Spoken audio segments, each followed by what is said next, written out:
yang fokus kajiannya adalah sustainable development, fair finance, dan ke isu kesejahteraan di Indonesia. Gitu. Jadi ada isu pembiayaan, isu pengeluaran, dan isu program begitu. Nah, di kesempatan yang cukup menarik ini, saya ingin share tentang how to basic ways to improve your academic writing gitu. Ini hal-hal yang cukup ini ya, biasanya jarang banget diulas di beberapa sesi-sesi pelatihan atau sesi-sesi kursus begitu, karena orang-orang akan lebih banyak fokus kepada bahasa Inggrisnya begitu.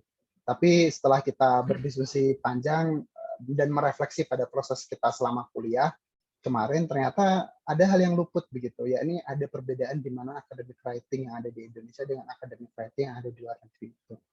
Nah, hal-hal ini yang membuat kami concern gitu, bahwa nih orang-orang yang mau belajar ke luar itu harus memahami basic-basic seperti ini. Otherwise, kita akan terjebak dalam situasi di mana ini ya, semacam kayak imposter syndrome, ataupun kita merasa bahwa gue sebenarnya nulisnya bagus loh, gue udah publish ke beberapa jurnal gitu, atau gue di Indonesia pernah publish di, let's say, Jakarta Post gitu, tapi ternyata kok academic writing gue dinilai buruk begitu oleh supervisor atau oleh dosen gue gitu di kampus gue. Nah, itu yang menjadi concern kami. Nah, di sesi kali ini ada hal yang menarik yang ingin saya ulas ya. Saya langsung aja izin share screen ya, Mas Ferdian. Oke.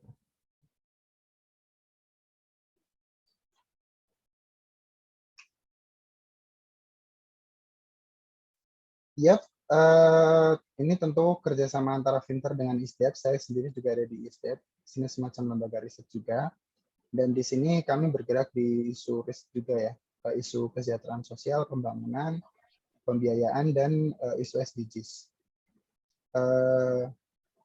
Saya sebetulnya di awal-awal pengen bertanya dulu pada teman-teman gitu. Apa perbedaan academic writing dengan tipe tulisan lainnya? Nah, untuk mendengar bagaimana pandangan teman-teman, saya di sini menyediakan Jamboard. Saya coba share link Jamboardnya. Silakan teman-teman nanti untuk mengisi Jamboardnya.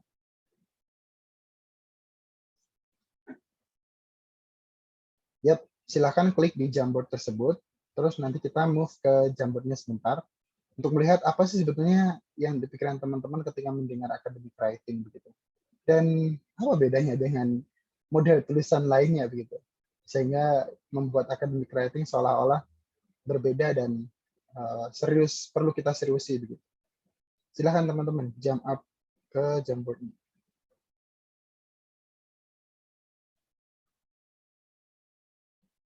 Ya, silakan isi teman-teman isi jawaban ya di link itu, singkat saja.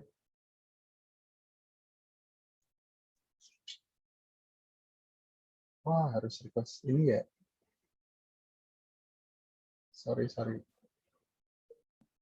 Ya, minta akses.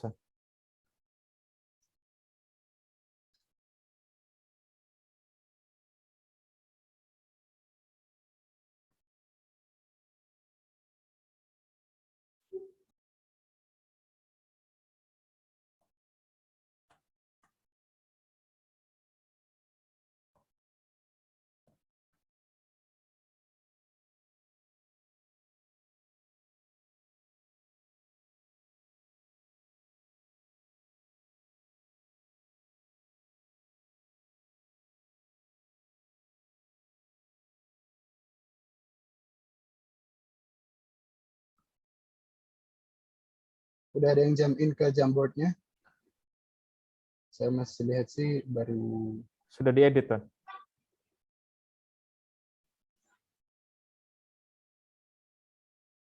Oh, oke.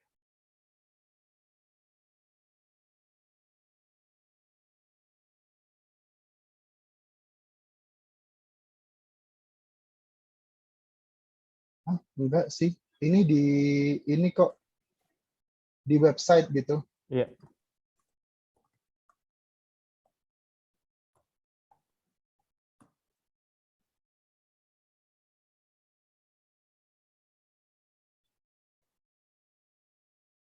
Nah, ini seperti ini sih. Jadi tidak Kalau pakai HP, banyak yang pakai HP ya? Kalau pakai HP iya, mungkin harus install sih. Oh, kalau pakai HP ya, mungkin ya.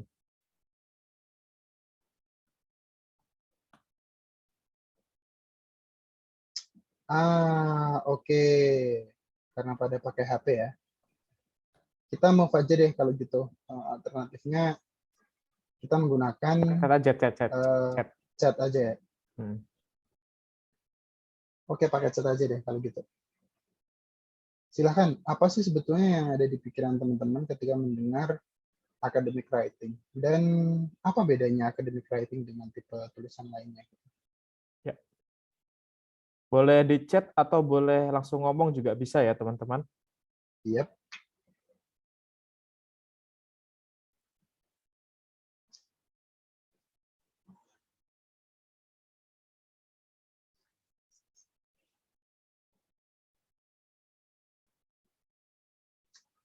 Oke, udah muncul nih. Namanya cukup unik karena namanya kelihatannya nama HP ya. Academic writing untuk kebutuhan sekolah atau penelitian. That's true. Academic writing menggunakan referensi yang jelas. Ya.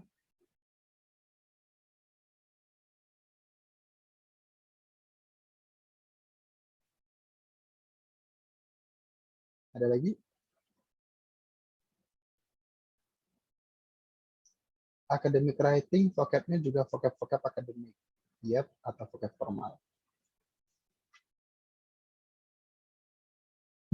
Vocabnya C2, ini adalah vocab yang ini ya, kategorinya cukup jarang didengar atau jarang digunakan dalam percakapan sehari-hari. Bahkan untuk native sendiri. Gitu.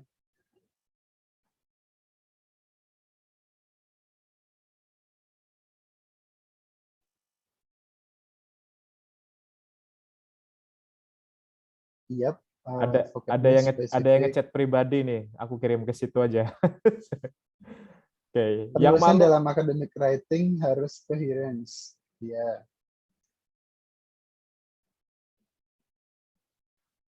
ada lagi.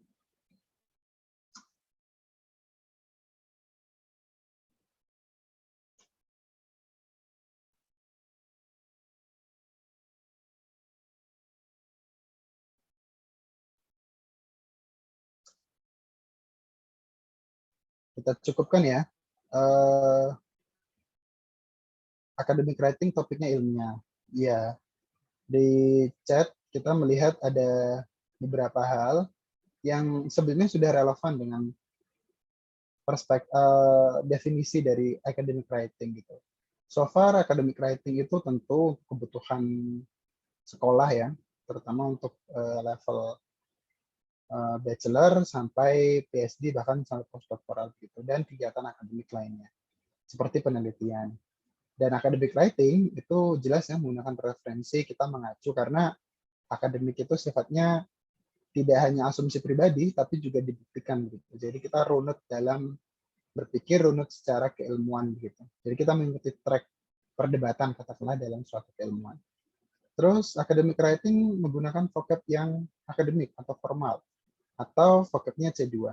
Ya, betul menggunakan vocab formal biasanya, dan vocab-vocab ini bisa ditemukan di beberapa kamus ya. Jadi mengidentifikasi apakah vocab ini C1, C2, B1 atau B2 atau bahkan A1, A2 itu tidak menggunakan Google Translate tentunya. Biasanya kita menggunakannya seperti Cambridge Advanced Vocabulary Dictionary. Di sini juga ada yang menyebutkan bahwa penulisan dalam academic writing tentu harus coherence dan sistematis. Yap, saya tampung jawaban dari teman-teman ya.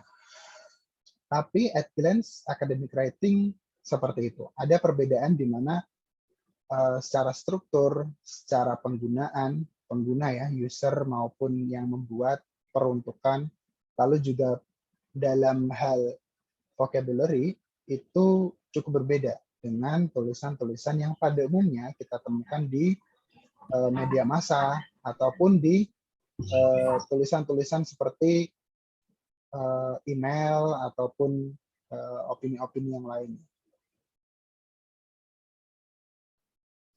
So, ada yang perlu saya pertegas di sini begitu. Jadi ketika teman-teman menulis dalam bahasa Inggris, ini terutama konteksnya fokus ke bahasa Inggris ya. Teman-teman perlu melakukan transformasi terlebih dahulu. Jadi tidak hanya translating. Dalam beberapa case, teman-teman banyak yang saya temukan banyak teman-teman yang menemukan bahwa menulis bahasa Inggris dengan cara menulis bahasa Indonesianya dulu, baru nanti di bahasa Inggriskan gitu. Padahal secara struktur menurut saya penulisan dalam bahasa Inggris itu cukup berbeda dari penulisan yang ada dalam bahasa Indonesia. Contohnya yang paling simpel adalah kita ketika menyusun ini ya suatu kalimat dalam bahasa Indonesia itu kan kita menyusun dari SPOK begitu ya, ada subjek, predikat, objek dan keterangan gitu. Tapi dalam bahasa Inggris mungkin lebih kompleks lagi. Ada beberapa jenis kata ya yang ada dalam bahasa Inggris, ada sekitar 8 begitu. Dan itu bisa bergabung semua gitu dengan tanda baca yang cukup kompleks dalam satu kalimat. Ini yang membedakan hal yang paling noticeable yang membedakan antara penulisan dalam bahasa Inggris dengan bahasa Indonesia gitu. Secara lebih detail, saya akan menjelaskan kalau beberapa aspek ini perlu dipertimbangkan begitu sebelum kita menulis secara akademik, terutama dalam bahasa Inggris. Pertama, tulisan dalam bahasa Inggris itu kita perlu membuat namanya struktur tulisan secara utuh ya sebelum menulis gitu. Jadi yang perlu kita perhatikan itu adalah kita tuh mau ngomong apa dalam tulisan itu. Apa yang ingin kita sampaikan dalam tulisan itu. Atau poin penting apa saja yang ingin kita highlight dalam tulisan itu. Jadi di sini teman-teman, terutama yang levelnya akan mengambil master atau PhD ya, menulis tesis ataupun disertasi itu tidak hanya sekedar menjelaskan, tetapi juga arguing, kita memiliki argumen, kita membangun pola pikir struktur argumen tersebut sehingga make sense. Hal-hal seperti ini yang kadang-kala luput dari pemahaman kita. Dan saya masih banyak menemukan sebetulnya di beberapa case di Indonesia itu lebih banyak menjelaskan tentang makna dari katakanlah satu konsep begitu. Katakanlah di Indonesia itu dalam satu tesis gitu, saya masih menemukan kayak definisi transforming itu katakanlah apa gitu. Definisi transforming menurut A, B, C seperti ini gitu. Tapi hanya sebatas itu gitu.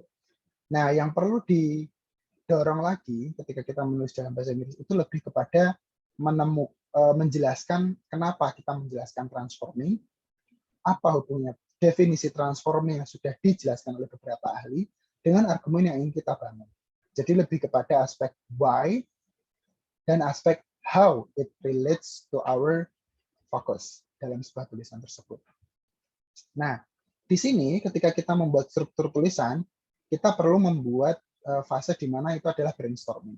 Kita harus menyusun beberapa pointers, kita fokusnya akan ngomong apa, dan di setiap paragraf itu kira-kira akan fokus ke bagian mana. Dari fokus itu nanti mengkerucut ke poin utama. Katakanlah teman-teman, dalam satu tulisan teman-teman, saya banyak menemukan kok hal seperti ini di jurnal-jurnal internasional. Teman-teman hanya mau ngomong bahwa kita tidak boleh memotong hutan, menggunduli hutan dengan alasan kita mau menanam sawit. It's simple thing mungkin untuk dibicarakan dalam percakapan sehari-hari ya, tetapi mungkin ini tidak mudah untuk diargumentasikan. Katakanlah dari sisi kenapa. Dari sisi kenapanya mungkin masih di breakdown lagi. Kenapa dari sisi mungkin pandangannya pemerintah. Kenapa mungkin dari sisi masyarakat. Kenapa mungkin dari sisi seorang akademisi yang ya ini adalah teman-teman gitu di sini. Kapasitasnya sebagai seorang katakanlah mahasiswa master atau PhD. Nah, dalam menyusun pointers itu tadi, akan lebih mudah teman-teman menyusunnya secara clear cut. Gitu. Clear cut itu dalam artian potongannya jelas. Dalam introduction, katakanlah latar belakang, itu nanti tersusun dari 4 paragraf. Per paragraf itu akan ngomong apa. Katakanlah di paragraf pertama, ini topiknya masih sama ya, kita tidak boleh menggunduli hutan, hanya karena kita ingin menanam sawit. Di paragraf pertama mungkin kita mengatakan bahwa isu secara umum begitu ya, isu fungsi hutan secara umum. Fungsi hutan tidak hanya dalam konteks suatu wilayah, tapi juga kebermanfaat kepada bumi. Gitu. Terus kita memberikan argumen-argumen seperti pembuktian bahwa ini ada data nih bahwa ketika bumi hijau ekosistem manusia akan seperti ini, seperti ini, seperti ini. Itu di paragraf pertama. Jadi ada fungsi bumi dulu. Dan habis itu kita menjelaskan di paragraf kedua. Paragraf keduanya mungkin lebih mengerucut lagi ya. Selain fungsi ke masyarakat umum, juga fungsi ke hewan atau masyarakat sekitar. Gitu. Itu dijelaskan. Buktinya apa saja, risetnya siapa saja. Jangan lupa bahwa di setiap paragraf teman-teman perlu memberikan main idea-nya apa, dan main idea itu sebetulnya dari idenya teman-teman. Dari setiap clear cut tersebut, kita susun menjadi paragraf, dan dari paragraf itu menjadi subbab begitu. Dari subbab itu nanti ada pembeda. Katakanlah di latar belakang kita ngomong isu. Terus nanti di manfaat atau theoretical discussion, di manfaat kita ngomong tentang manfaat dari riset ini, atau manfaat dari mungkin projectnya teman-teman gitu. Karena nggak menutup kemungkinan teman-teman dalam melakukan master degree nanti ada satu mata kuliah yang meminta teman-teman untuk membuat sebuah proposal project. Nah, manfaatnya apa? Itu perlu teman-teman jelaskan.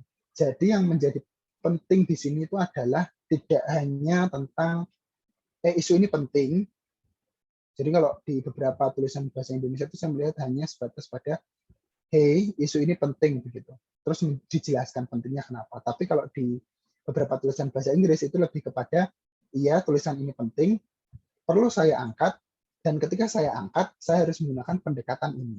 Nah, itu dihubungkan dengan katakanlah theoretical discussion atau theoretical aspek yang ingin teman-teman gunakan dalam tulisan tersebut.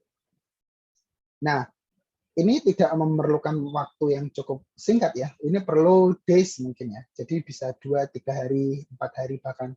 Teman-teman membaca, teman-teman merefleksi kembali lagi, temuan-temuan dari bacaan-bacaan tersebut itu apa. Jadi dikumpulkan dulu. Jadi proses brainstorming itu sebetulnya lebih kepada critical reading. Jadi teman-teman membaca begitu secara kritis, menelaah poinnya di tulisan ini apa.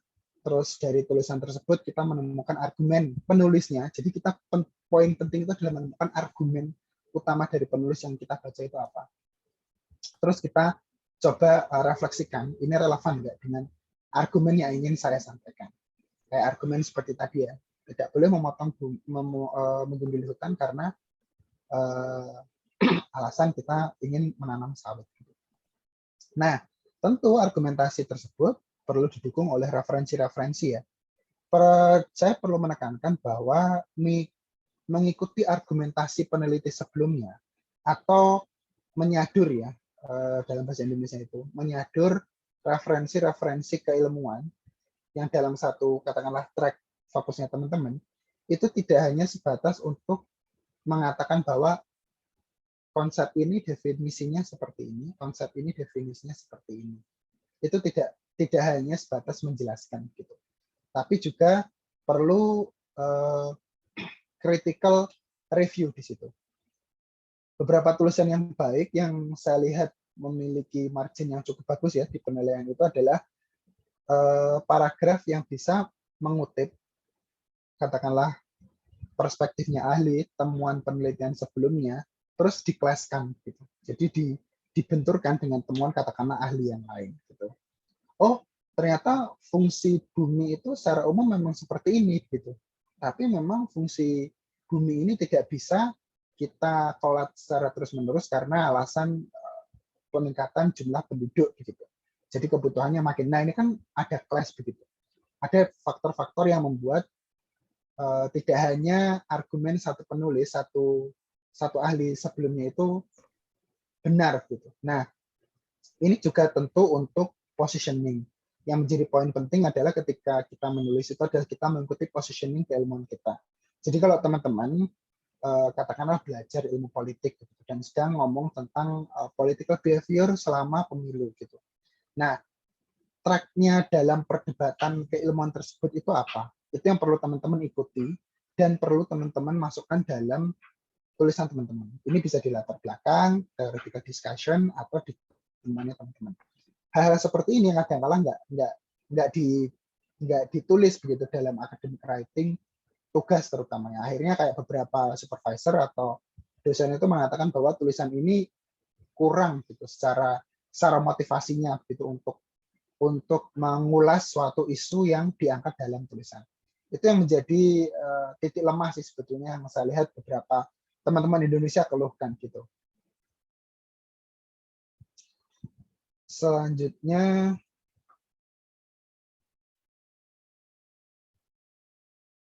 oke, ini sebetulnya beyond of kata sih ya. Kata itu bisa ditemukan once kita menemukan ID-nya gitu. Saya bisa ngomong seperti ini tanpa saya berpikir katanya apa yang cocok, struktur kalimat yang cocok seperti apa, tapi yang penting ID-nya. Jadi yang saya tekankan ketika teman-teman menulis academic writing itu, supervisor tidak melihat apakah tulisannya teman-teman isinya C2 semua, enggak, tapi lebih kepada idenya tersampaikan dan struktur kalimatnya cukup mudah dimengerti atau tidak. Nah, selanjutnya tulisannya teman-teman dalam academic writing itu perlu clear reasoning. Gitu. Setiap paragraf seperti yang saya ulas sebelumnya itu adalah ada satu reason utama yang didukung oleh satu atau dua asumsi yang saling terkait. Gitu. Jadi tidak hanya ujuk-ujuk mengatakan bahwa fungsi bumi itu memberikan fungsi hutan itu memberikan kontribusi pada peningkatan oksigen gitu yang ada di bumi, gitu. Kapasitas oksigen yang ada di bumi. Itu kan hanya klaim kalau seperti itu. Nah, perlu pembuktian-pembuktian. Gitu. Nah, dari sini pembuktian itu harus saling terkait. Tidak boleh sebelumnya mengatakan A, terus selanjutnya kita mengatakan B. Coba teman-teman lihat, ada dua kalimat di sini, sama coba teman-teman bandingkan. Gitu. Nah, yang pertama, yang read this ya, di kalimat ini mengatakan bahwa different groups have different identities, ways of separating themselves from others. This leads to stereotypes. People misunderstand one another based on their appearance. This division between people is getting bigger and more problematic every day. And now let's move to the another side, which is on the right side. You can read that an academic text is not the same thing as literary, journalistic, or marketing text. Though you are still trying to be persuasive, a lot of techniques from these styles are not appropriate in academic context. Specifically, you should avoid appeals to emotion and inflated claims. Dari dua kalimat ini, menurut teman-teman yang lebih logis itu yang mana? Silahkan yang mau bersuara.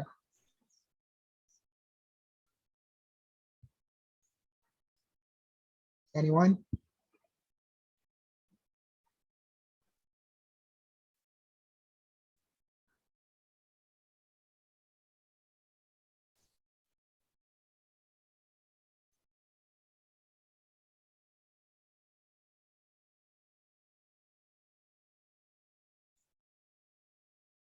Anyone? Silahkan.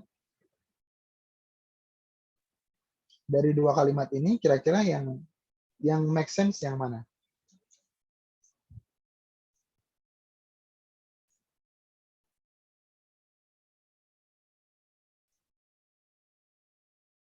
Ada yang jawab, ya?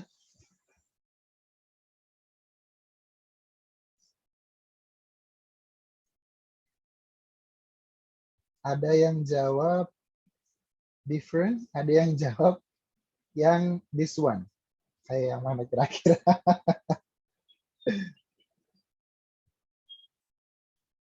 Ada yang jawab kedua. Oke, saya coba jawab ya. Sebetulnya, oke, silakan yang mau mengamati dulu. It's fine.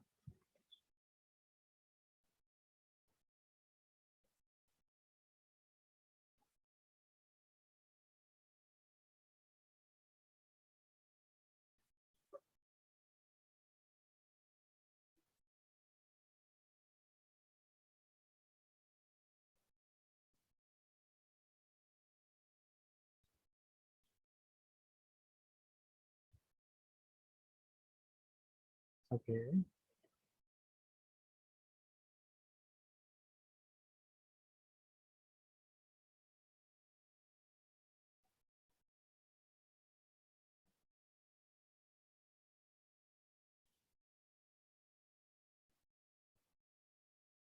Oke, saya jawab ya. Sebetulnya dalam academic writing itu kita lebih melihatkan struktur kalimatnya ini bisa dimengerti, klaimnya nyambung atau enggak satu sama lain. Dalam artian satu kalimat itu nyambung satu sama lain atau tidak. Terus ada nggak kalimat utamanya begitu. Kalau kita bandingkan antara read this sama now this one, itu yang lebih banyak dilihat itu sebetulnya lebih ke yang kedua ya. Now this one gitu. Kenapa kita coba bahas yang pertama dulu? Yang pertama, ini beberapa klaim kalau kita baca, different groups have different identities, ways of separating themselves from others. Oke, itu satu klaim yang mengatakan bahwa ya, setiap grup memiliki identitas mereka yang membedakan satu sama lain. Fine. Terus kalimat keduanya mengatakan this leads to stereotypes. Seperti yang teman-teman ketahui ya, stereotypes itu lebih kepada pandangan yang little bit underestimate gitu ya, merendahkan gitu. Dalam artian berbeda dan itu sifatnya lebih merendahkan. Nah, ini dari kalimat pertama sama kalimat kedua ini jumping sifatnya. Karena apa? Kalimat pertama mengatakan bahwa itu berbeda satu sama lain ya. Mereka berbeda satu sama lain dan akhirnya mereka memisahkan begitu diri mereka dengan orang lain atau identitas yang lain. Ya, betul. Tapi pertanyaan selanjutnya, apakah kalau kalimat keduanya this leads to stereotypes? Emang iya? Kan bisa aja enggak. Bisa aja enggak stereotypes. Bisa aja malah mereka build mutual understanding gitu. Karena mereka menyadari bahwa mereka berbeda. Kan kalimat pertama mengatakan bahwa iya, mereka berbeda. Kenapa kalimat keduanya langsung jump ke stereotypes? Nah, ini adalah klaim yang di beberapa tulisan itu dikatakan tidak nyambung dari asumsinya satu sama lain. Terus kita bandingkan dengan kalimat yang ketiganya. People misunderstand one another based on their appearance. Oke, di pertama tadi kita mengatakan identitas. Identitas itu kan bisa seperti kayak baju, warna kulit, terus bisa juga berbeda secara pemikiran, berbeda juga seperti cara makan. Jadi tidak hanya terbatas pada appearance, penampilan. Nah, ini yang kalimat ketiganya sudah mulai jumping lagi. Maksudnya juga tidak nyambung dengan yang pertama. Apanya yang bikin stereotip? Apa karena stereotip masalah penampilan? Nah, terus klaim yang keempat, di kalimat keempat adalah this division between people is getting bigger and more problematic every day. Sebelumnya nggak pernah menyinggung populasi, tidak pernah menyinggung luasan isu ini begitu. Tapi tahu-tahu di akhir kalimat langsung mengatakan bahwa ini problematik dan masalah ini semakin besar. Kalau kita runut dari penjelasan saya sebelumnya, satu paragraf kalau bisa menyediakan satu kalimat utama. Ini kalimat utamanya apa? Kalau read this. Pasti sulit. Karena apa? Satu kalimat dengan kalimat selanjutnya itu tidak nyambung. Sedangkan kalau kita bandingkan dengan yang now this one, kita coba ulas yang pertama. An academic text is not the same thing as literary, journalistic, or marketing text. Jadi ini positioning ya. Academic text nggak cuman tidak sama begitu. Seperti tulisan-tulisan jurnalistik atau marketing text. So you're still trying to be persuasive. A lot of techniques from these styles are not appropriate in academic context. Jadi kenapa kok berbeda? Karena, nah ini di kalimat keduanya dijelaskan, meskipun kamu mencoba sepersuasif mungkin begitu ya, meskipun tulisan jurnalistik, tulisan marketing itu yang mencoba persuasif, tulisan akademik ya persuasif karena kita menjelaskan ide kita. Nah, ada beberapa teknik loh yang sebetulnya ketika diaplikasikan di tulisan akademik, katakanlah teknik-tekniknya jurnalistik diaplikasikan ke akademik, itu nggak cocok sama konteks di tulisan akademik. Apa yang nggak cocok? Specifically, you should avoid appeals to emotion and inflated claims. Nah, ini dijelaskan yang terakhir. Terutama, kamu nggak boleh mengikutkan kayak emotional situations atau klaim-klaim yang tidak terbukti. Jadi nyambung ya. Yang pertama itu menyebutkan tentang nih akademik itu nggak sama jurnalistik. Kenapa? Dijelaskan di kalimat kedua. Meskipun sama-sama tekniknya, tapi berbeda secara konteks akademiknya. Contohnya apa? Terakhir itu adalah specifically you should avoid appeals to emotion in private groups. Nah, itu yang saya maksud clear reasoning itu terjadi seperti ini. Jadi tidak hanya kita satu paragraf itu jam banyak ide gitu. Kalau bisa memang paragraf singkat dan clear gitu idenya, ide utamanya apa. Ini juga kejadian nanti ketika teman-teman katakanlah mengambil writing IELTS gitu. Jadi poin penting kalau dari sini juga saya pengen highlight adalah kalau teman-teman punya ide ya lebih baik letakkan ide itu di main kalimat. Main kalimat yang ada di sini adalah kalimat pertama ya, maksudnya kalimat pertama. Jadi si pembaca kan lebih mudah begitu ketika mereka katakanlah melakukan scanning dalam tulisan teman-teman, baca cepat gitu. Harusnya bacanya 10 menit tapi dibaca hanya sekitar 5 menit. Tapi mereka dapat poinnya apa? Nah, itu posisinya. Penentuan kalimat utamanya di kalimat paling pertama. Oke, yang selanjutnya tentu kita harus menghindari self-claim ya. Seperti yang di paragraf sebelumnya, beberapa self-claim. Seperti yang terakhir nih, the division yang di read this ya, yang tengah, this division between people is getting bigger and more problematic every day. Ini kan klaim, nggak ada pembuktian sebelum-sebelumnya. Hindari itu. Kenapa saya sangat mewanti-wanti teman-teman untuk menghindari self-claim? Karena self-claim itu kadang-kala terjadi secara tidak sadar. Seakan-akan kita, yang ada di pikiran kita itu adalah semua orang akan memahami bahwa perbedaan itu membuat suatu konflik. Iya, kita semua paham. Mungkin katakanlah Mas Ferdian mengatakan seperti itu dan saya juga berpikir seperti itu. It's clear gitu. Maksudnya fine. Tapi yang menjadi problematik adalah ketika ini dibuat dalam sebuah tulisan. Kita tidak bisa mengasumsikan bahwa semua orang itu satu pemahaman sama kita, sama pemahamannya dengan kita, kapasitas pemahamannya sama dengan kita. Kita mencoba semudah mungkin menggiring perspektif pembaca sesuai dengan apa yang kita pikirkan. Makanya, apa yang kita pikirkan itu ditumpahkan secara runut dalam sebuah tulisan.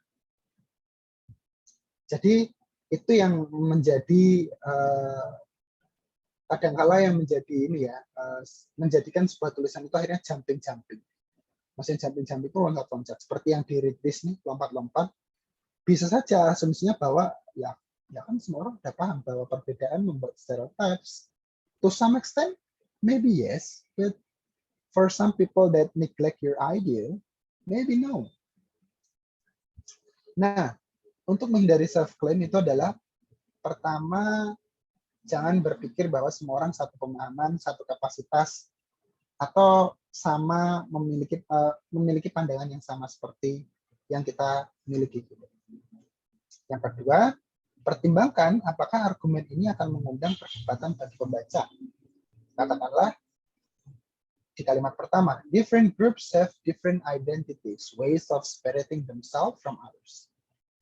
Mungkin bagi teman-teman mengatakan iya, tapi mungkin menurut saya enggak gitu. Nah, jika iya, ini kan mengundang perdebatan nih. Dibuktikan, diberikan data-datanya, meyakinkan, convincing. Tapi convincingnya tentu menggunakan beberapa data yang secara akademik diakui ya, seperti data kuantitatif, riset sebelumnya, case di tulisan-tulisan sebelumnya, atau temuan-temuan riset sebelumnya. Contoh nih, self-claim ya, without the police force, there would be anarchy on the streets and a huge increase in crime, which would result in more individuals being victims of crime. Ini sangat klaim ya, self-claim, karena emang iya kalau nggak ada polisi akan terjadi anarki. Emang iya ketika nggak ada polisi itu semua orang akan menjadi korban dalam sebuah crime. Mungkin teman-teman masih ada yang mengatakan kayak ngotot gitu, mengatakan bahwa ya iyalah kan kalau nggak kan itu fungsi polisi gitu loh, nggak harus aku jelaskan, itu orang-orang pasti paham gitu loh. Tapi ada yang menjadi poin penting adalah kan itu secara umum dipahami. Tapi apa hubungannya dengan inti tulisannya teman-teman dalam katakanlah poin yang berlembar-lembar, itu hubungannya apa? Self claim perlu dibuktikan dengan data ya. Selanjutnya, setelah kita memahami bahwa ada perbedaan cara berpikir, cara kita menulis, cara kita memberikan argumen antara bahasa Inggris dengan bahasa Indonesia, sebetulnya transforming itu juga tidak sebatas itu saja gitu. Transforming itu juga terkait sama tata bahasa dan tanda baca. Tanda baca itu secara grammar ya. Pertama sintaksnya. Syntax itu adalah technical word that is used to describe sentence structure. Jadi struktur kalimatnya itu perlu dikuatkan ke beberapa, perlu diperkuat dengan beberapa kalimat hubung begitu ya. Contohnya seperti yang di now this one. Coba teman-teman lihat di kalimat kedua. Though dialah dengan though artinya adalah walaupun. Coba kalau ini dihilangkan, kan nggak nyambung. Nah, yang dimaksud sintaks itu adalah seperti ini. Kata-kata yang membuat seakan-akan kalimat satu dengan kalimat selanjutnya itu nyambung. Terus di kalimat ketiga juga ada kalimat sintaks tuh. Specifically. Kalau specifically-nya hilang, coba teman-teman langsung tulis aja di situ. Langsung baca. Pasti orang-orang, ini apa sih maksudnya? Begitu. Itu yang dimaksud tulis sintaks. Kedua, consistent in using tense. Nah, consistent in using tense ini saya wanti-wanti pada teman-teman bahwa teman-teman sudah tuntas gitu secara tenses ya, ada 16 tenses, terus itu kan di breakdown ya berdasarkan katakanlah kalimat aktifnya, kalimat pasifnya, terus nanti dibagi kalimat plus, kalimat negatif, kalimat tanya. Nah, itu nanti berbeda-beda. Saya kira sih teman-teman sudah ini ya paham dengan hal seperti itu. Jadi di sini yang perlu ditekankan akhirnya ketika teman-teman sudah paham ya konsisten dalam menggunakan tenses. Kenapa ini penting begitu? Karena nah dalam tulisan akademik kita itu sering banget menyadur atau referee gitu ya ke tulisan-tulisan sebelumnya gitu, mengutip tulisan-tulisan sebelumnya. Kalau tulisan sebelumnya itu adalah ya pasti adalah someone's opinion ya, someone's opinion. Kadang-kala kita berpikiran bahwa kan ini risetnya dilakukan tahun 80 atau 90 atau 2010 gitu. Langsung kita berpikir bahwa lah pasti itu past tense. Karena itu adalah kejadian risetnya sebelumnya gitu. Tapi yang menjadi penting adalah no, it's someone's opinion, then you should use present. Lah, hal seperti ini jadi teman-teman itu tidak hanya mengerti tentang rumusnya present seperti ini, present continuous seperti ini, tapi juga memahami fungsi dari tenses itu apa, peruntukannya untuk menjelaskan apa. Itu yang penting. Selanjutnya, detect the informal phrase. Basically, it's common. Jadi kayak teman-teman menggunakan kata-kata basically. Di writing IELTS menggunakan basically, karena it's simple. Katakanlah teman-teman nggak punya, coba kita kembali lagi ke yang tadi ya, kita melihat yang bagian now this one. Coba setelah marketing text titik, terus kita menemukan kata though ya di situ ya. Though. Terus kita mau ganti katakanlah basically, terus struktur kalimatnya diganti gitu. Basically itu sangat sering digunakan untuk menjelaskan klaim kita. Jadi kalau di sini kalimat pertama itu kan klaim ya. Beda nih sama jurnalistik sama marketing. Kita nggak punya ini nih kosakata, akhirnya ya udah kita pakai basically. Kan intinya ini gitu. Kan lebih simple. No, basically itu adalah informal banget. Dan itu sering banget digunakan oleh teman-teman yang baru menapaki ini ya, proses belajar writing. Nah, saran saya tetap menggunakan Cambridge Dictionary ya selama belajar menulis. Selain itu, kita perlu juga yang poin keempat ya, kita maintain clarity. Yang penting nyambung. Di kalimat yang now this one itu beberapa kata itu ya ada yang A1, levelnya biasa gitu. Apa levelnya nggak C2 gitu. Tapi lebih nyambung kan, lebih tersampaikan pesannya. Daripada yang katakanlah di bagian read this. Itu beberapa ada yang C2 begitu loh. Atau levelnya tinggi gitu secara kata-kata. Tapi nggak nyambung. Yang lebih dilihat ya now this one-nya daripada yang read this tadi. Jadi clarity itu yang penting daripada pemilihan kata. Nah, ada hal yang lain lagi yang ingin saya tekankan sebelum teman-teman melakukan nulis ya, sebelum nulis. Perhatikan punctuation atau tanda baca. Kita sadar nggak sih beberapa kalimat di bahasa Indonesia itu tidak sekompleks di bahasa Inggris, terutama di punctuation tanda baca. Kayak saya jarang menemukan katakanlah tanda baca semicolon di tulisan-tulisan akademik pada umumnya yang ada di Indonesia. Kolon mungkin banyak ya digunakan di beberapa tulisan gitu, tapi semicolon ini cukup jarang saya temukan. Nah, kalimat yang dipisahkan antara kolon dan semikolon itu strukturnya juga berbeda, peruntukannya juga berbeda. Kalau di sini yang kolon ya, yang tengah ini titik 2, ini untuk membuat daftar atau membuat penegasan pada suatu kata kunci. Contoh teman-teman membuat ini ya, apa katakanlah jenis sepeda motor itu adalah titik 2 A B C D. Nah, itu yang betul dalam penggunaan fungsi kolon. Nah, semikolon itu adalah kita memisahkan dua kalimat. Dua kalimat berbeda namun saling melengkapi. Kalau berbeda dua kalimat, berarti ada SPOK, struktur SPOK yang sama-sama berbeda. Iya kan? Nah, peruntukannya berbeda antara semikolon dengan kolon. Ini ada contoh saya. Yang pertama, coba teman-teman lihat yang di bagian kanan. This problem can also be seen in the following example. In a marriage, both men and women. Yang kedua, she was always covered in cinders from cleaning the fireplace. They called her Cinderella. Yang betul dalam penggunaan semikolon, yang mana menurut teman-teman? Silahkan diamati dulu.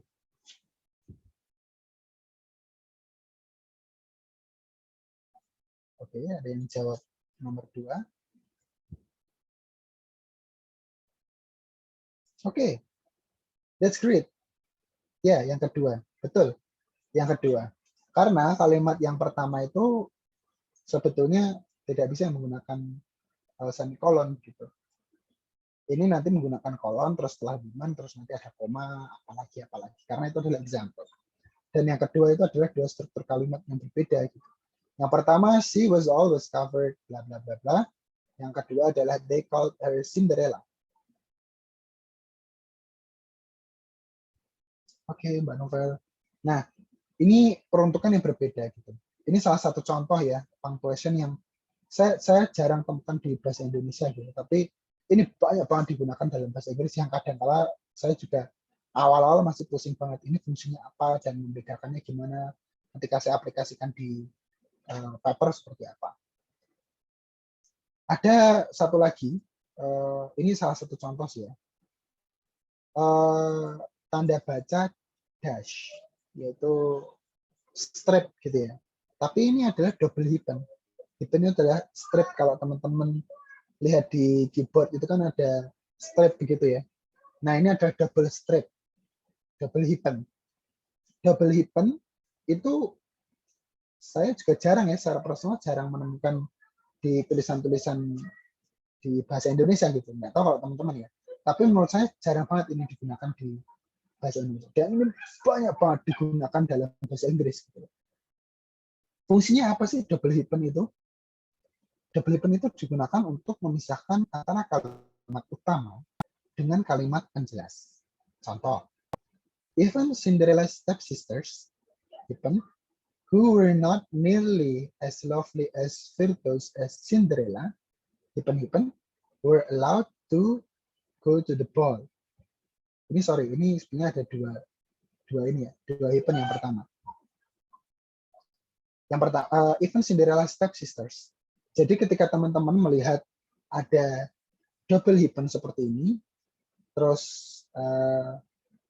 ada kalimat selanjutnya, ada kata-kata selanjutnya. Contohnya di sini adalah were allowed to go to the ball, ke pesta ya, boleh pergi ke pesta.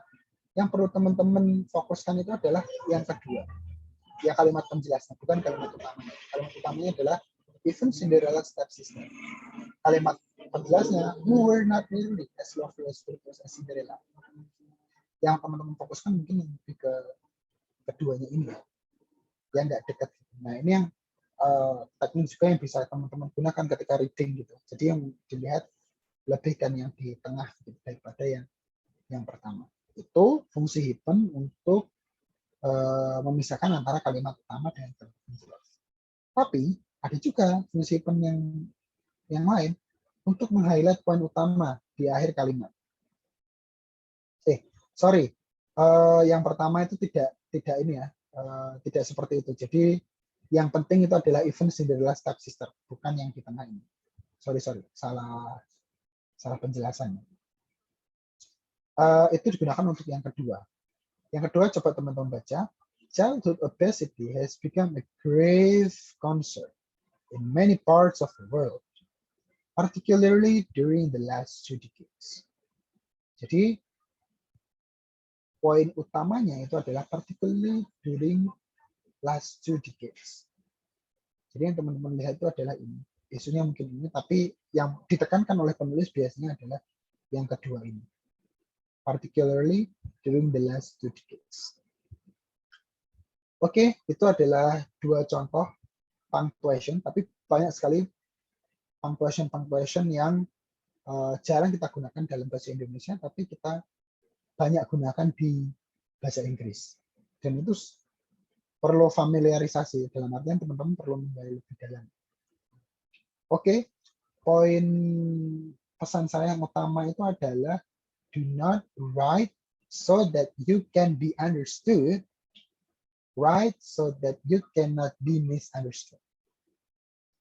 Ini adalah slippery ya kata-katanya. Yang pertama, kamu jangan nulis hanya sebatas kamu pengen dipahami, tapi menulislah sehingga tidak ada orang yang tidak memahami begitu. Ini berbeda. Ketika teman-teman poinnya yang utama itu mungkin lebih teman-teman menekankan pada perspektifnya teman-teman sendiri ya. Teman-teman pengen dimengerti sehingga menggunakan ABC gitu. Kalau kalimat yang kedua, write so that you cannot be misunderstood. Itu lebih menekankan teman-teman berpikir bahwa pembaca gua jadi menggunakan perspektif pembaca. Kalau gua jadi pembaca, kira-kira pembaca ini akan paham nggak? Pembaca ini kira-kira akan salah paham nggak dengan kalimat yang gua tulis di sini? Oke, itu ya dari saya.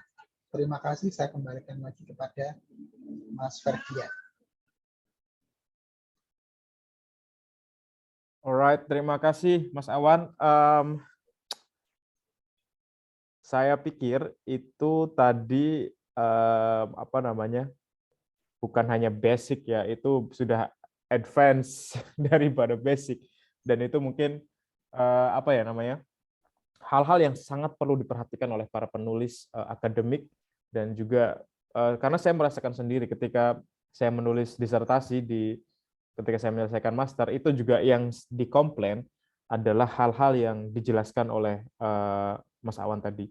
Baik teman-teman semua,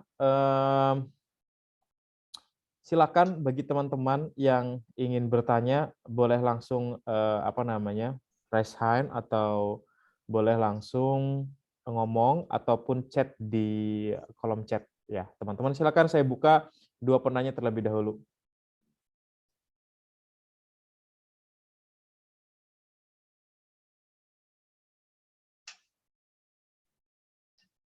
Silakan. Silakan.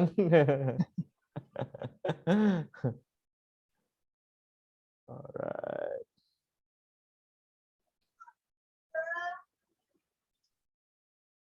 Ya, silakan Nailul Wirda. Oke, Mas Versi, makasih kesempatannya. Silakan. Mau tanya ke Mas Alam. Tadi yang di bagian example untuk tanda titik 2 tadi. Example-nya kan cuma satu. Boleh nggak sih itu pakai titik 2? Kan bisa jadi diganti koma gitu kan. Mungkin. Pakai kolon ya. Itu aja sih. Kolon Ya. ya. Kolon. Menyorot.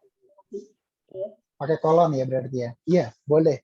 Walaupun satu example tetap boleh menggunakan kolon. Tapi memang itu diperuntukkan untuk contoh begitu. Jadi struktur kalimatnya tadi itu kalau saya coba share screen lagi ya.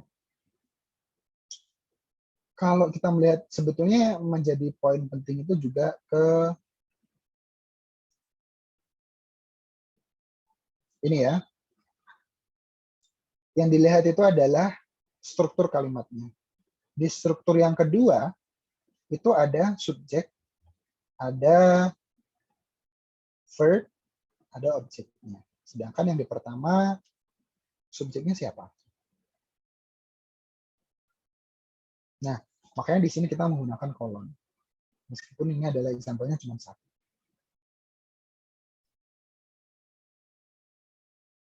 Begitu. Mbak Nailul mungkin masih ada pertanyaan lagi. Tapi ini saya menekankan ya. Saya di sini beberapa contoh itu menggunakan contoh-contoh yang sifatnya non-akademik. Contoh non-akademik itu ini, yang kalimat kedua.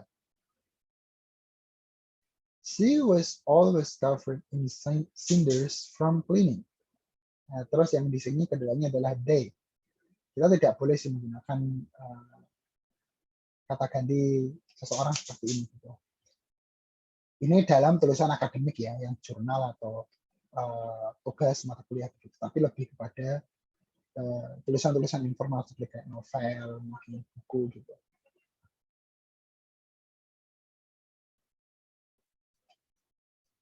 Itu, Mbak Nailul mungkin masih ada pertanyaan? Udah, cukup. Oke. Nih di kolom chat juga ada yang nanya. Kalau penulisan akademik, apa diperbolehkan menggunakan subjek seperti I atau you begitu Kak? No, tapi perlu diganti seperti one. Jadi one itu lebih kepada kayak singular, nanti pluralnya adalah ones. Jadi pakai one satu ya, terus tambah s gitu. Itu untuk yang plural.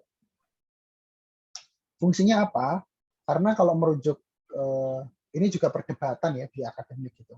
Di beberapa negara di Eropa itu sekarang sedang menggunakan kata ganti yang bias gender. Ini akan jadi perdebatan lebih panjang karena kalau kita ngomong she, kenapa enggak he? Terus nanti yang kalau kita pakai he, kok gender dominance gitu? Kenapa enggak pakai she?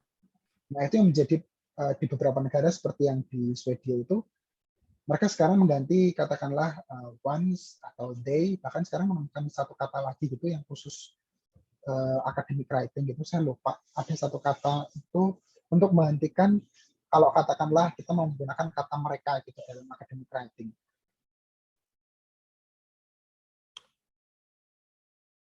Alright. Terima kasih tadi yang udah nanya Nailul. Nailul itu ini baru selesai studinya di Al-Azhar Bachelar. Dan kayaknya dia mau berangkat ke luar negeri tuh, ke UK itu kayaknya. Oh, that's great. It's great. Kita doakan saja segera berangkat dia. Amin. Oke. Yang lain boleh bertanya teman-teman semua? Boleh di chat atau boleh langsung?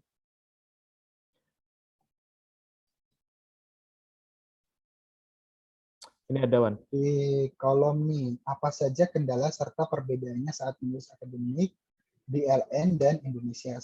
Pengalaman kakak agar mahir academic writing itu berapa lama prosesnya kak? Terima kasih. Wah, berapa lama Fer? Silakan jawab Pak Awan. Pertanyaan pertama tadi itu kan kendala ya, kendala itu saya dulu mikirnya sama aja antara penulisan bahasa Inggris dengan bahasa Indonesia. Secara struktur, secara kompleksitas, menurut saya sama aja. Apa bedanya gitu? Ternyata no. Bahasa Inggris itu beberapa itu seperti artikel, kita itu nggak punya. Katakanlah di bahasa Inggris. Kita di bahasa Indonesia diartikan katanya sebuah. The, artinya apa coba dalam bahasa Inggris, bahasa Indonesia? Maybe we don't know the specific meaning of that word. Nah, hal-hal seperti ini yang menjadi kendala buat saya. Saya dulu itu hanya mempersiapkan untuk bahasa Inggrisnya aja. Padahal selama S2 yang dilihat itu bukan hanya bahasa Inggrisnya aja, tapi adalah basic dari writing, academic writing skill itu yang perlu digunakan sih dalam setiap tugas-tugas. Makanya saya dulu sampai pernah kaget juga gitu. Ada salah satu tugas saya itu dikritik habis-habisan karena punctuation-nya nggak jelas. Terus kayak temen gue juga tuh temenku yang dari Italia, kebetulan kita satu grup gitu. Aku udah nulis beberapa pages, terus teman-temanku itu pada yang dari Italia itu kayak lebih keras gitu, mengawan kamu punctuation-nya amburadul banget gitu. Ini perlu ini banget sih. Itu tugas di bulan pertama saya. Terus kayak akhirnya dari situ saya merefleksi kembali lagi salah saya apa di penulisan itu ya. Nah, di kampus-kampus di luar negeri itu menyediakan academic consultation. Academic consultation itu menyediakan konsultasi penulisan akademik. Ini juga terjadi nggak cuma dari orang-orang Indonesia kok. Teman-teman dari Cina kan secara huruf sudah berbeda. Dari Arab atau dari let's say Thailand gitu, itu secara huruf kan berbeda. Itu mereka juga mengalami kendala gitu, dalam penulisan huruf Latin yang digunakan di kampus-kampus luar negeri. Butuh waktu berapa lama? Itu cukup ini sih, tergantung pada personalnya. Kalau butuh waktu, mungkin ada yang sampai selesai master juga masih mendapat kritik ini gitu. Apakah itu salah? No. Mungkin kita tidak memfamiliarisasi diri kita dengan hal seperti itu selama tugas-tugas kita. Kayak katakanlah kita try to avoid the punctuation or masalah-masalah terkait itu. Atau mungkin kita memang nggak sadar gitu. Apakah ini terjadi juga di level PhD? Ya, saya masih menemukan beberapa teman-teman yang masih menemui kendala ini. Jadi itu kembali lagi ke personal. Tapi menurut saya ketika teman-teman sering mendapatkan, kalau di luar negeri itu sering ini ya, group work ya. Dan di group work itu kita punya opportunity untuk sharing culture dalam menulis, sharing proofread gitu satu sama lain ya. Karena teman-teman kita beberapa ada yang native, jadi mereka ngerti gitu. Oh, harusnya itu kata-katanya yang cocoknya kayak gini one, kayak gini fair, kayak gitu. Nah, itu semakin kita get into the culture, get into the conversation, kita semakin memahami gitu bahwa oh ini yang perlu dirubah gitu. Itu kembali lagi sih ke personal ya, dan ini sih lebih ke seberapa intens kita berkomunikasi dengan katakanlah academic consultation atau ke teman-teman timur kita. Terus ada pertanyaan lagi nih dari Lutfia Arifin. Oke, dari Jayhani mungkin ada pertanyaan. Ini kelihatannya adik kelas saya dari Jember.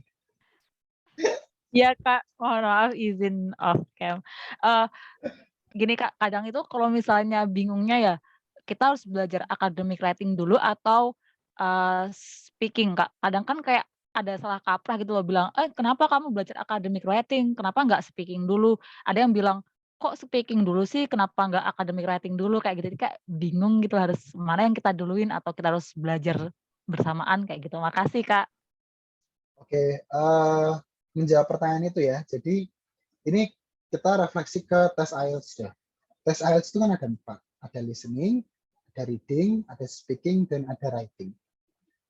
Setiap komponen dalam pasif tes ya, pasif tes ada listening dan reading. Maksudnya pasif tes itu yang menilai ya berdasarkan jawaban benar atau salahnya aja gitu. Jadi nggak perlu orang lain yang menilai. Kalau writing sama speaking itu perlu dinilai sama bule langsung gitu. Di pasif, 2 skill pasif ini saling terkait sama 2 skill aktif. Reading itu sangat terkait sama writing. Speaking terkait sama listening. Mana yang lebih penting dulu? Kalau berdasarkan perbedaan ini, sebetulnya lebih ke mana yang lebih dulu itu saya dasarkan kepada mana yang bisa dipelajari lebih mudah terlebih dahulu. Gitu. Listening dan speaking itu menurut saya tidak terlalu kompleks ya, karena lebih ke itu ada kegiatan sehari-hari, terus kita mendengarkan aksen, mendengarkan percakapan-percakapan, mendapatkan poin penting dalam percakapan. Itu menurut saya tidak lebih kompleks daripada kita berpikir punctuation, grammar, karena grammar tadi cukup kompleks ya ternyata. Grammar udah 16 katakanlah kita breakdown ke kalimat aktif pasif. Kalau di breakdown berarti 16 aktif, 16 pasif. Berarti jadi 32. Dari yang 16 jadi 32, ditambah lagi yang kalimat aktif, kalimat tanya, kalimat negatif, dan kalimat positif. Itu udah berapa? Kompleks kan ya? Nah, menurut saya dilihat dari kemudahan dalam belajar, dan belajar listening, belajar speaking itu simple ya. Kita bisa belajar dari lagu, kita bisa belajar dari podcast, kita bisa belajar dari hal-hal yang bisa kita lakukan selama kita melakukan hal yang lain gitu. Jadi ada kesempatan teman-teman bisa multitasking. Itu sih kalau dari saya. Cukup atau ada pertanyaan lagi? Cukup, makasih banget Kak. Sip. Di bawah Nah, masih ini ada pertanyaan, Tuan. Pertanyaan dari ini ya. Dari Lutfia dulu. Kak, izin bertanya. Kalau academic writing di kampus LN, apakah berbeda dengan academic writing di IELTS? Iya, saya mengatakan iya karena apa? Academic writing di IELTS itu kan hanya 250 kata ya, 200 sampai 300. Ya itu simple banget. Itu simple banget karena cuman sebegitu pendek gitu. Sedangkan kalau di academic writing kampus itu ribuan katanya. Mungkin di semester pertama atau mata kuliah pertama 5.000 kata. 5.000 kata itu udah 18 halaman ya. 18 halaman tuh kalian bayangin aja itu banyak banget. Dan per section gitu kan, per paragraf kita masih mikirnya. Dan kurun waktunya tuh cepet banget, katakanlah harus selesai sekitar let's say 2 minggu. Menurut teman-teman, 2 minggu enak. Kita nanti bisa ya diurus sana sini. Tapi nggak nyadar nih kadang-kala baca kan. Baca, literatur ini nggak relevan. Literatur ini kok malah menolak ide yang mau aku angkat ya di tulisan aku. Terus baca lagi, kok kalau aku mau pindah ke sini datanya nggak lengkap. Wah, makin runyam tuh. Padahal udah seminggu baca. Nah, akhirnya apa? Habis waktu. Nah, menurut saya dilihat dari jumlah katanya sudah jauh berbeda ya. Tentu itu sangat berbeda sekali dengan academic writing yang ada di IELTS gitu. Kedua juga kompleksitas, kalau di IELTS itu kan topiknya sangat umum. Jadi teman-teman nggak harus yang menyadur atau mengambil referensi dari teman-teman sebelumnya. Dan artinya teman-teman nggak perlu baca detail banget gitu, detail dalam satu jurnal, satu chapter buku itu nggak perlu gitu. Ya teman-teman asalkan itu rasional, secara umum ya it's fine, itu dinilai cukup bagus atau sudah sangat bagus bahkan dalam IELTS academic writing. Sedangkan dalam academic writing di kampus itu dinilai juga referensinya, terus kira-kira siapa yang disadur ini ahlinya itu relevan nggak sih sama jurusan yang kalian ambil. Nah, itu udah berbeda banget. Dari Lutfi ada pertanyaan lagi? Dulu pas belajar IELTS seolah-olah writing itu udah paling susahnya ya, Mas Awan ya. No, that's a big no. Ternyata pas ketika kita datang ke luar negeri, wah habis kita menulis. No, it's totally no. Tapi menurut saya kayak yang gini-gini ini perlu diomongin gitu loh, bahwa betul. Sekolah ke luar negeri itu nggak cuma terus main ke Paris, foto-foto. Itu ada fase-fase teman-teman selama di kereta menuju ke Paris itu sambil buka laptop, sambil ngerjain, sambil mikir. Nah, yang dipikir apa ya, hal-hal kayak gini-gini nih. Karena pengalaman Wan ya, ketika aku pertama kali nulis esai, itu kan masih IELTS banget kan. Waktu pertama-tama dapat tugas itu masih menggunakan cara-cara itu habis dikomentari sama dosen. Itu habis banget. Dan tapi akhirnya ada pertanyaan gini, Fer. Apakah yang mereka punya IELTS katakanlah writing 7,5 atau 8 katakanlah bisa menjamin academic writing mereka bagus? No, Enggak juga. karena teman-teman natif saya yang katakanlah dari Kanada atau dari Amerika itu masih dapat kritik habis-habisan juga dari supervisor saya, Ya, yang berarti bahwa mendapatkan skor IELTS tinggi bukan jaminan, bukan tapi jaminan juga betul. bukan berarti terus teman-teman minder gitu memiliki skor yang katakanlah hanya 6,5 dalam writing gitu. Ya, tapi juga tidak untuk menakuti teman-teman ya, karena Yap. ya remain aja di awal kan. Oke lah, kita merasa belajar IELTS itu writing terutama itu susah banget, tapi teman-teman itu step awal loh ya. Nanti ketika Sangat awal. sangat awal nyampe di kampus harus sudah tabah hati untuk mendengar bincangan dari supervisor kita gitu. Oke, teman-teman. Itu kita mengalami betul lah yang sekolah di luar ini. Oke, ada lagi di bawah. Banyak sekali, kita harus batasi teman-teman ya, karena waktu kita udah nggak banyak. Ada 2 lagi. Ada saran. Ini ya, aku Ya. bacain ya dari Novia ya. Ada saran untuk mengoptimalkan belajar writing untuk intermediate setelah belajar writing IELTS sudah self-study 3 bulan. Ada saran grup atau channel untuk bisa gabung, improve writing kita. Makasih. Nah, writing itu pola belajarnya nggak bisa sendiri. Jadi teman-teman perlu orang lain untuk baca. Teman-teman perlu orang yang bisa dikatakan level bahasa Inggrisnya sudah bagus gitu. Karena untuk memahami sintaks, untuk memahami kosakata, untuk memahami ini C1, C2 mungkin, untuk memahami kompleksitas grammar, itu ya orang-orang yang sudah familiar ya, tentunya mereka udah ahli kan di bidang itu gitu kan. Nah, selama 3 bulan kalau self study menurut saya akan bahaya sekali gitu loh, karena yang terjadi adalah self claim gitu kan. Self claim itu udah artinya enggak kok, gue udah bagus nulisnya, ini gue udah paham nih penggunaan punctuation, gue udah paham menggunakan atau menggabungkan past tense dan future gitu dalam sebuah paragraf gitu. Nah, hal-hal seperti itu yang akhirnya membuat teman-teman tuh ketika tes terus sudah pede banget gitu, ternyata skornya cuma 6. Nah, itu yang membuat teman-teman down. Itu yang saya wanti-wanti sih, kalau belajar writing dan speaking itu harus ada orang lain gitu. Yang paling minimum ketika writing itu adalah teman-teman writing, katakanlah teman-teman jurusannya politik atau keamanan atau apa gitu ya. Terus teman-teman suruh baca tuh temennya teman-teman yang jurusannya kayak engineer, jurusannya kedokteran gitu. Lu paham nggak sih maksud tulisan gue itu apa gitu? Oh, mungkin ya secara beberapa kata-kata kayak stereotip mungkin ada yang nggak familiar katakanlah. Nah, karena teman-teman background-nya adalah engineer gitu. Tapi mungkin secara intinya, oh, gue paham kok, intinya lu mau ngomong. Ya udah, itu yang ditekankan. Jadi proses ini dinamakan sebagai proofread. Proofread itu tulisannya itu sudah terbukti dipahami oleh publik atau tidak. Apakah proofread bisa dilakukan secara mandiri? Iya, bisa. Saya pengalaman kalau sebelum submit tugas, saya selalu mencoba proofread 5 jam atau at least 1 hari sebelum saya submit.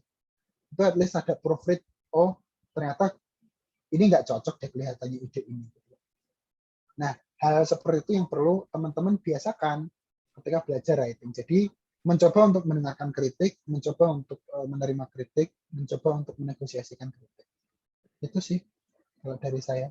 Ya, betul. Apalagi kalau masih intermediate ya, itu agak cukup riskan kalau self study. Mungkin latihannya bisa self study, tapi tetap masih butuh advice dari teman-teman atau dari tutor dan seterusnya, itu masih tetap butuh. Kalau research banyak ya Siwan ya. Apa namanya? Ini Vinter mungkin bisa menjadi ini ya, karena saya juga nggak ngerti ya grup-grup writing sekarang itu kayak gimana, karena grup-grup writing sekarang itu saya lihat itu udah berbasisnya les banget gitu. Dulu berapa ada yang free gitu, terus bisa saling belajar. Tapi grup-grup itu saya temukan sekarang udah pada nggak aktif gitu, orang-orangnya juga pada udah keluar gitu. Dulu banyak tuh di Telegram, Facebook gitu. Dalam waktu dekat Vinter bakal buka apa namanya grup speaking tapi bukan writing. Kalau yang free ya. Yang free itu kita buka nanti sekitar pertengahan Mei untuk kelas speaking. Nanti teman-teman bisa join lah. Tapi dari speaking juga kan nanti kita sebelum speaking biasanya di kelas Finter itu kita akan kasih artikel untuk dibaca, kemudian juga menjadi topik speaking kita. Nah dari situ teman-teman bisa menganalisis tuh dari artikel-artikel yang diberikan oleh tim Finter, bisa dapat dipelajari writing-nya, dia menganalisis bagaimana. Sebenarnya dulu waktu saya belajar di lembaga kursus juga ya, itu salah satu cara mengimprove writing juga menganalisis writing orang. Misalnya yang dari artikel yang sudah terjamin ya, kayak misalnya gestor dari kayak gitu-gitulah, dari artikel-artikel yang bersumber dari itu kan terjamin ya dari sisi penulisannya. Itu analisis juga tuh bagus sih. Itu teman-teman semua. Alright, saya masih beri ke satu penanya lagi kalau masih ada. Kalau tidak ada nanti di closing statement sama Mas Awan ya. Mas Awan ini sibuk banget loh, jarang dia mau webinar kayak gini. Dia udah lama banget menolak webinar sebenarnya. Tapi saya paksa sebagai tanggung jawabnya sebagai seorang awardi, saya harus paksa dia ini. Oke, teman-teman, masih ada lagi yang ditanyakan? Kayaknya sudah cukup ya. Oke, teman-teman. Wait. Oke, sebagai closing statement, boleh Wan? Closing statement saya sebetulnya nggak macam-macam sih. Saya cuma berpesan pada teman-teman seperti yang saya sebutkan di PowerPoint tadi ya. Do not write so that you can be understood. Jangan nulis seakan teman-teman itu bisa dipahami.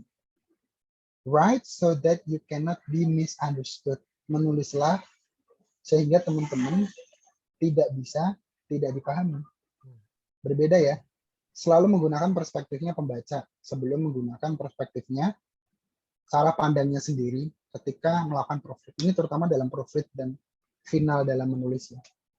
Itu sih kalau dari saya. Makasih banyak Mas Awan ini quote-nya. Ada yang tanya tapi ini pribadi, makanya saya Kenapa akhirkan. pribadi terus? Enggak ada. Ada yang nanya pribadi nih Wan, makanya saya akhirkan. Agak keluar topik, kalau Kak Ferdian internship di bagian apa dan kegiatannya apa saja. Oh, oke. Mungkin sama Kak Ferdian ya. Ya, oke. Saya di dua tempat di sini. Saya di University of Rockingham sama salah satu NGO di sini. Kerjaannya apa? Kerjaannya itu adalah bikin policy brief. Jadi baca artikel, baca media, nanti baru kita bikin policy brief-nya. Itu butuh menulis nggak? Butuh banget menulis. Policy brief itu butuh skill menulis yang handal. Dan juga saya kadang-kadang, makanya saya bilang sampai detik ini saya masih belajar menulis karena di kerjaan sehari-hari saya masih menulis gitu ya. Kemudian apa paid? Ya tentu saja paid, karena kalau nggak paid saya nggak bisa hidup di sini. Jadi menulis itu intinya penting teman-teman semua ya. Kalau teman-teman skill menulisnya udah lancar, bisa dapat internship yang gampang juga gitu. Oke, sekali lagi saya ucapkan banyak terima kasih Mas Awan. Terakhir, kalau tidak keberatan teman-teman, saya boleh minta foto bareng-bareng dulu supaya dokumentasi, dan nyalakan kameranya sebentar saja jika teman-teman tidak keberatan. Oke, terima kasih Nailul Wirda. Yang lain? Oke, terima kasih. Oke, saya hitung sampai 3. Kalau 3 belum ada yang nyalakan kamera, berarti yang lain sedang berhalaman. 1, 2, 3. Oke. Mungkin yang lain berhalangan. Kita berempat ya, foto saja nggak apa-apa. 1, 2, 3. Oke, thank you. Sekali lagi makasih banget teman-teman yang sudah hadir. Tetap pantengin Instagramnya Finter. Follow yang belum follow Instagram Finter Academy, dan ISDEP ya. ISDEP ini lembaga kita berdua, lembaganya saya dan Awan, Institute for Social Development. Kita gerak di bidang SDGs, development lingkungan dan seterusnya. Next month mungkin kita mulai running project-project baru. Wan, terima kasih Wan. Thank you banget Fer. Thank you banget ini atas selamat berpuasa ya. Selamat berbuka. Buka puasa.